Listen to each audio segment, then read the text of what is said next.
천국의 잔치라는 제목으로 함께 은혜를 나누고 싶습니다. 주님은 성도를 좁은 문으로 인도하여 천국 잔치에 참여하도록 초대하십니다. 이런 주님의 관심은 사람들의 구원에 있습니다. 그런데 구원받은 사람이 적은 것에 대해 의문을 가진 사람이 있었습니다.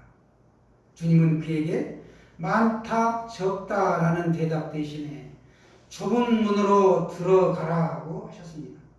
그리고 그 문은 주인이 열어줘야 들어갈 수 있다고 비유로 말씀하셨습니다. 주님은 우리에게 구원의 문 안으로 들어올 자격을 주시고 또 그 문을 열어주시는 분입니다. 주님은 오늘도 사람들을 천국의 잔치에 초대하십니다. 22절을 보시면 주님께서 각 성과 각 마을로 다니시면서 하나님의 나라를 전파하고 있었습니다. 하나님의 나라, 하늘나라는 하나님께서 다스리는 나라입니다. 하나님의 통치가 미치는 영역을 하나님의 나라라고 하지요. 그래서 새 예루살렘이라고도 하며 새 하늘과 새 땅이라고도 표현되어진 천국을 말합니다. 천국은 예수님께서 전한 메시지의 핵심 사항입니다. 그런 예수님 주변에는 늘 많은 사람들이 따르고 있었는데 오늘 목적지인 예루살렘으로 가는 길에 한 사람이 묻지요. 주여, 구원을 받을 만한 사람이 말씀하신 대로 그렇게 적습니까? 자기는 당연히 구원받을 거라고 생각하고 있는 사람이 질문한 것입니다. 이 질문의 주제는 구원입니다. 우리는 분명히 구원받았다고 확신하며 살아가는데 만일 구원에 대해 우리가 오해하고 있다면 우리에게는 치명적인 상황이 될 것입니다. 우리는 이미 구원을 받았습니다. 그러나 하나님의 나라가 완성된 것은 아니죠. 우리는 이미 구원을 받았다. 2000년 전에 예루살렘 땅에 메시아로 예수 그리스도가 이 땅에 오셨습니다. 그러나 아직 하나님의 나라가 구원이 완성된 것은 아닙니다. 우리는 이미와 아직 사이에서 장차 올 하나님의 나라에 대한 갈망이 우리에게 있습니다. 이미 얼레디와 아직 오지 않은 나댓 이 사이에 우리가 지금 하루하루를 걸어가며 살고 있는 것입니다. 모든 인생은 그 누구 한 사람도 빠짐없이 이 땅의 삶이 끝나고 우리의 호흡이 멈추는 순간 영원한 삶이 펼쳐지는 이 두 갈래의 길에 봉착하게 되지요. 두 갈래의 길이 기다리고 있다는 것입니다. 한 길은 하나님 나라인 천국입니다. 또 하나의 길은 영원히 유황불이 타오르고 있는 지옥입니다. 천국에서는 참 안식의 삶을 영원히 누리게 됩니다. 그러나 지옥에서는 영원히 고통을 당합니다.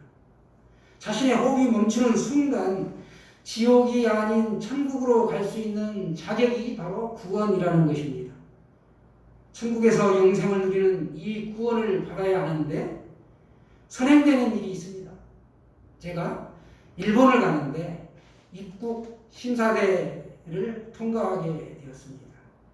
여권에 붙은 사진과 얼굴을 이렇게 대조하면서 심사관이 묻대요. 무슨 일로 오셨습니까? 며칠이나 머무를 예정인가요? 돌아갈 비행기표는 있습니까? 마찬가지로 우리가 천국 입국 심사대에 서게 되면 그때 예수님이 우리에게 물으실 것입니다. 그리스도의 피가 내 죄를 다 사해 주셨음을 네가 믿느냐? 성령으로 거듭났느냐? 선한 일에 열심을 낸 하나님의 백성이냐? 이렇게 물으실 때 응답을 못하면 쫓겨나게 됩니다. 나의 삶의 방식이 어떠느냐에 따라 이 땅의 이 삶이 결정되는 것이죠. 천국은 어디에 있을까? 우리가 많이 생각해 볼 수 있습니다. 어떤 이 세상에 있는 어떤 영토와 뭐 이런 것들을 생각하기가 쉬운데 그래서 사람들은 천국하면 저 높은 하늘, 우주 어디엔가 있는 줄 알고 고개를 들어서 이렇게 하늘을 응시해 봅니다. 그러나 천국은 우리가 생각하는 것보다 훨씬 가까운 데에 있습니다. 눈과 가장 가까운 곳에 있는 이 눈썹이 눈에 보이지 않는 것처럼 천국도 너무 가까운 곳에 있어서 눈에 보이지 않습니다. 너무 가까워서 우리의 손에 잡히지 않는다는 사실입니다. 천국은 우리 누가복음 17장 21절에서는 하나님의 나라는 너희 안에 있느니라 라고 말씀하셨습니다. 내 안에, 즉 내 마음 안에 천국이 있다고 심령천국을 말씀하고 있습니다. 내 마음을 뒤덮고 있는 이 검부를 걷어내면 거기에 천국으로 들어가는 문이 있습니다. 어디든지 그리스도가 계시고 하나님이 계시는 곳이 바로 천국이죠. 우리는 이 땅에서 천국의 삶을 살다가 실제로 천국에 들어가야만 합니다. 그렇지만 유대인들은 천국이 임하면 더 이상 고통스러운 인생을 살지 않아도 된다면서 대대로 천국을 사모하면서 살았습니다. 그러면서 하나님의 약속대로 이제 천국을 이루실 분이 오시는데 아직도 오시지 않았다라고 그들은 기다리고 있습니다. 그분을 그들은 메시아라고 불렀습니다. 예수님이 이미 오셨음에도 불구하고 그들은 아직도 다른 메시아를 기다리고 있는 것입니다. 잘못된 믿음이죠. 그들은 메시아가 오시면 천국에서 영생을 누리게 되는데 구원 받은 자만이 누릴 수 있기에 누가 구원을 받을 수 있는가? 이 사실이 중요했습니다. 우리 모두는 천국을 소망합니다. 이미 죽은 사람들도 오늘을 살아가는 우리들도 또 앞으로 태어날 사람들도 누구나 세상에 한 번 태어나면 반드시 천국에 가서 영생을 누려야 합니다. 그렇지 못하면 우리가 지옥에서 영원히 고통을 받게 됩니다. 이건 선택사항이 아니라는 것입니다. 우리가 남자로 태어날지 여자로 태어날지 우리의 선택사항이 아니듯이 영생은 선택사항이 아닙니다. 그러나 천국과 지옥은 자기 스스로의 판단과 결단으로 이루어진 선택이라는 것입니다. 부디 예수님께 우리 성도님들은 한 분도 빠짐없이 천국에서 다시 뵐 수 있기를 소원합니다. 오늘 질문을 한 이 유대인은 구원에 참 관심이 많았습니다. 그래서 어떤 사람들이 구원을 받을 수 있는지 또 얼마나 많은 사람들이 구원을 받을 것인지 궁금했습니다. 주님께서는 구원을 받아 천국 잔치에 참여할 자와 그렇지 못할 자가 있다 그러시면서 좁은 문으로 들어가기를 힘쓰라 라고 말씀하셨습니다. 너희들 힘써라. 어떻게? 좁은 문으로 들어가기를 힘쓰라는 것입니다. 많은 사람들이 다 들어가고 싶어 하지만 다 들어갈 수 없고 또 천주교에서 말하는 어떤 연합과 같은 패자 부활전이 없습니다. 한 번 사는 인생 그 삶에서 결정이 된다는 것이죠. 좁은 문이 닫히고 나면 밖에서 문을 열어달라고 외치는 사람들이 있을 것인데 주님께서는 도무지 그들을 알지 못한다라고 오늘 냉정하게 말씀하고 계십니다. 우리 25절 말씀 한번 보실까요? 25절입니다. 시작. 집주인이 일어나 문을 한번 닫은 후에 너희가 밖에 서서 문을 두드리며 주여 열어주소서 하면 그가 대답하여 이르되 나는 너희가 어디에서 온 자인지 알지 못하리니. 처음에 뭐라고 합니까? 이 사람이 집주인이라고 합니다. 집주인으로 예수님을 알았던 것이죠. 하나님을. 그런데 나중에 문이 닫힌 후에는 주여 열어주소서, 주님 열어주옵소서. 그러나 예수님이 대답하여 이르되 뭐라고 합니까? 나는 너희가 어디에서 온 자인지 알지 못하노라 하고 아주 매몰차게 말씀하신다는 것입니다. 좁은 문으로 들어가기를 우리가 힘써야 할 줄로 믿습니다.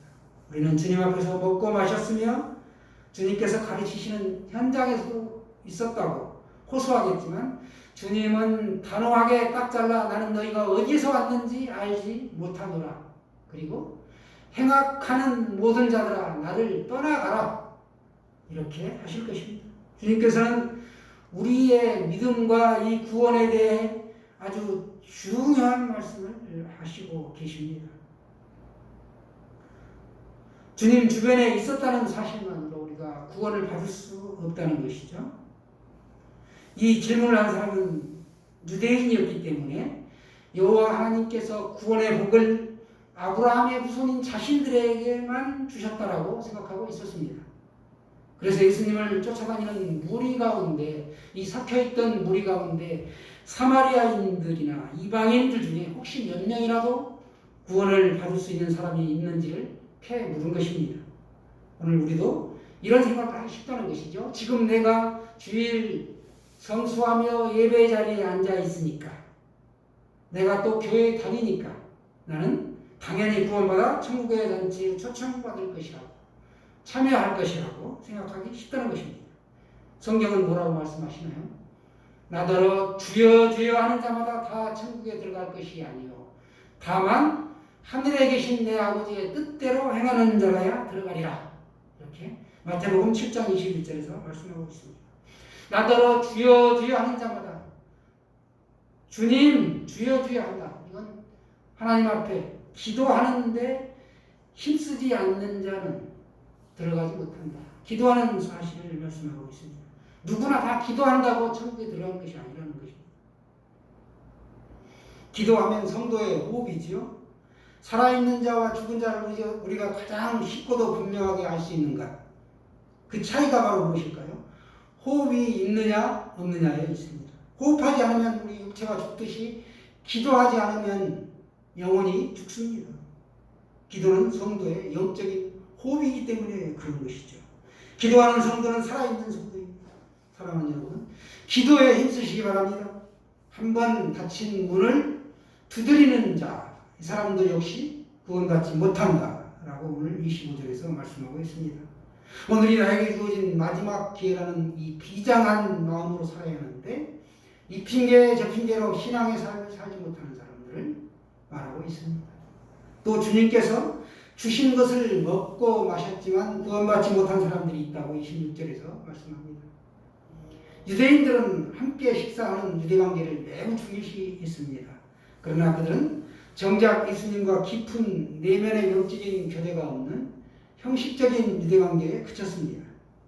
주님께서 가르치시는 말씀을 듣고 배워도 내적인 변화와 인격 성장이 없다면 역시 구원이 없다라고 말씀하고 있습니다. 27절에 보시면 행악하는 자들도 구원받지 못합니다. 행악하는 자들, 악을 행하는 자들도 구원받지 못한다라고 말씀하고 있습니다. 계속해서 30절에는 먼저 된 자들로서 나중된 자들이 구원받지 못함을 오늘 말씀하고 있습니다. 먼저 기회를 부여받은 사람들이 유대인들이죠. 또 먼저 천국 복음을 들은 사람들, 먼저 믿은 사람들, 교회에 나온 사람들, 이들이 나중에 중도에 탈락하게 되는데, 이 탈락하는 자들을 오늘 말씀하고 있습니다. 나중된 자라, 이렇게 성경은 말씀하고 있습니다. 이런 자들을 향해 주님은 나를 떠나가라 라고 분리시켜버리고 합니다. 그들은 어떻게 되나요? 밖에서 슬피 울며 이를 갈게 된다. 이 가는 거 잠버릇 있는 사람들 갈면 옆에서 들어도 소름 끼치죠. 천국에 못 들어가고 밖에서 이를 갈면 그건 뭐 상상을 불허하는 것이죠. 다시 말해 지옥에서 영원히 고통을 받습니다. 반면에 구원을 받아 영생 복락을 누리는 사람들이 있습니다. 절대적인 믿음으로 하나님의 약속을 자신의 것으로 받은 아브라함과 이삭과 야곱 같은 사람들이다. 이 사람들이 천국의 잔치에 초대를 받는다라고 말씀하고 있습니다. 또 모든 참 선지자들로 하나님의 말씀에 충성하다가 고통과 죽음까지 당하는 사람들도 역시 구원을 받습니다. 천국의 잔치에 초청을 받는다는 것입니다. 그 밖에도 동서와 남북으로부터 온 자들과 나중된 자로서 먼저 될 자들도 구원을 받습니다. 천국의 잔치에 참여하게 된다는 사실입니다. 예수님을 믿는 신앙에 열심히 있는 이방인들, 이 이방인들도 역시 천국의 잔치에 초청을 받습니다. 구원을 받습니다. 참여하게 됩니다. 우리도 한때는 이방인이었습니다. 이런 사람들은 결국 좁은 문으로 들어가 천국의 잔치에 참여하게 되는 것입니다. 구원을 받든지 못 받든지 자기 스스로를 우리가 구원할 수 없습니다. 구원을 받는 것, 못 받는 것은 수동적인 것이죠. 구원은 그래서 하나님이 우리에게 주시는 선물인 것입니다. 어느 누구도 자기 스스로를 구원할 수 없다는 사실입니다. 두려운 일이죠. 사람들이 대학 입시나 취업을 두려워하는 이유가 바로 무엇일까요? 그 문이 좁기 때문입니다. 예수님을 구주로 믿는 믿음이 참인지 그것인지는 하나님이 판단하신다는 것입니다. 오늘 예수님은 그 하나님의 판단에 좁은 문이 있다라고 말씀하십니다. 좁은 문이란 무엇입니까? 우리가 믿는다는 것과 그 믿음대로 사는 것은 구별되어야 합니다. 예수님을 구주로 믿는다는 것은 분명히 크나큰 복이고 은혜이죠. 그러나 그런 믿음이 있다고 해서 거기서 충분한 것이 아닙니다. 믿음대로 사는 것이 좁은 문으로 들어가는 것이죠. 죽는 순간까지 하나님을 의지하는 삶, 그런 신앙이 있어야 됩니다. 그래서 구체적으로 그런 신앙의 삶을 따라가는 것, 이것이 우리에게 필요한 것이죠. 그런 의지가 좀 있어야 되는 것이죠. 좁은 문은 보통 사람들이 피하는 힘들고 어려운 삶입니다. 말씀이 나를 찌르고 또 내가 그 말씀을 따라가면 나에게 엄청난 유익이 있어야 되는데 손해가 따릅니다. 그래서 사람들은 넓은 길을 택하게 되죠. 그러나 오늘 성경은 좁은 문으로 들어가기를 힘쓰라. 그래야 너가 종래에 결국에는 천국의 잔치에 참여하게 된다라고 말씀하고 있습니다. 베드로 사도는 성도에게 고난은 매우 당연한 것이다라고 했습니다. 고난을 통해 하나님의 뜻이 실현되기 때문이죠. 물론 그 과정에 하나님께서 우리와 동행해 주십니다. 우리 모두가 믿음의 향기를 풍길 수 있어야겠습니다. 그래서 행동하는 신앙은 참 아름답다고 하죠. 배우고 들은 대로 행동하는 신앙은 탐스러운 보배 같고 열매를 맺지만 입으로만 떠드는 신앙은 천박하다는 것이죠.